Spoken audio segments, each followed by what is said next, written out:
New Mexico Style Book Club continues as we showcase New Mexico author, clinical psychologist, and life coach, Dr. Gail Carr Feldman. Dr. Feldman's sixth book, Midlife Crash Course, The Journey from Crisis to Full Creative Power, teaches us to cope with the stress of a midlife crisis by learning emotional resilience. We'd love to welcome back Dr. Gail Carr Feldman. Thank you for being here with us. Thank you for having me back. It's a pleasure. And you know, many of us joke about having a midlife crisis. We hear it all the time.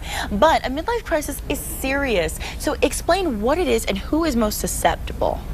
Well, we have so many years now of midlife. We get 30 years of it. Yes. And which means there are many, many challenges that people are facing having to do with illness, death, injury, financial loss. And what we know about stress is that it impacts the immune system and kind of compromises it, so we tend to get ill. Yeah. We know now that up to 90% of all symptoms presented to primary care physicians are caused by stress, not just stress related. Up to 90% Wow, caused by stress. Well, how do crisis and how does it affect us? I mean, when we think about our daily life, what are you seeing it affecting us specifically? Well, first I want to give you a really profound statistic. Okay. And that is that 60% of all the world's work is performed by women, and 50% of all of the food is produced by women. Really? But women earn 10% of the income, and they own 1% of the world's property. So this could be one reason why women are twice as depressed as men, yes, and 3 times as anxious.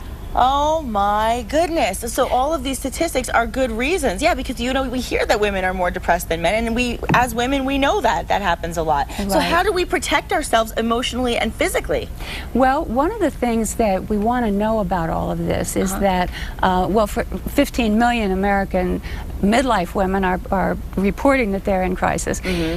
One of the things is that women are more susceptible because of a specific hormone. Okay, which is? Which is oxytocin. When women are stressed, they secrete this hormone oxytocin, which we call the nurturing hormone. Okay. Because it leads us to tend and befriend others. Tend and befriend. Tend and befriend. So what we do is we go into protective safety mode. We talk to other women. We network. We try to find solutions to problems. Yes. We talk and we cry. And we vent. Yes. But men do not do this. That is so true. And they're very solution oriented. Well, and because they have high levels of testosterone, it inhibits the production of oxytocin. So men tend to withdraw. We associate the fight or flight response more with men. So they withdraw, they do not talk, they will tend to look for distractions, and they'll tend to move on to other projects. Well, let me ask you this based on your medical background. Can you explain positive psychology and how we can actually incorporate that into our daily lives to help prevent this kind of stress? Positive psychology, I think the most important feature of it has to do with its emphasis on strengths. Okay. So what we need to do is to find our strengths. Okay. And you know, it's interesting, Nikki, when I do life coaching, I ask people to list their weaknesses and their strengths. Very often people can list their weaknesses, you know, a long list, but their strengths, you know.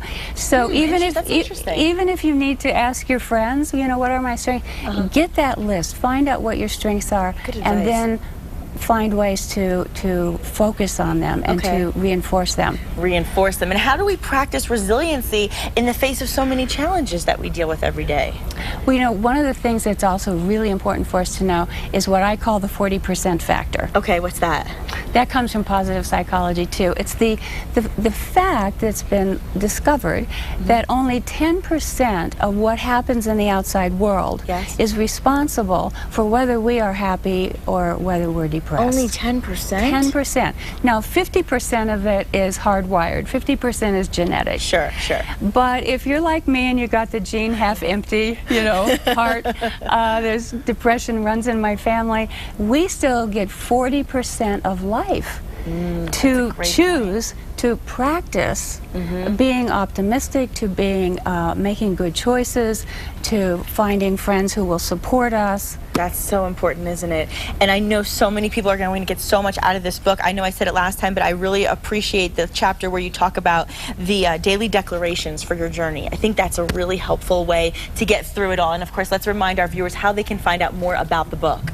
Well, they can go to my website, which is www.gailfeldman.com. There it is, right on your screen, and you don't want to miss this book. It's really helpful, and as you said, the span of age is a lot wider now. We're talking 40s, 50s, and 60s for midlife these days. Thank you so much, Gail. It has been a pleasure to have you back. We hope you'll come back and talk to us again soon. And coming up next on New Mexico Style, first-class pampering for your pet. Don't go away.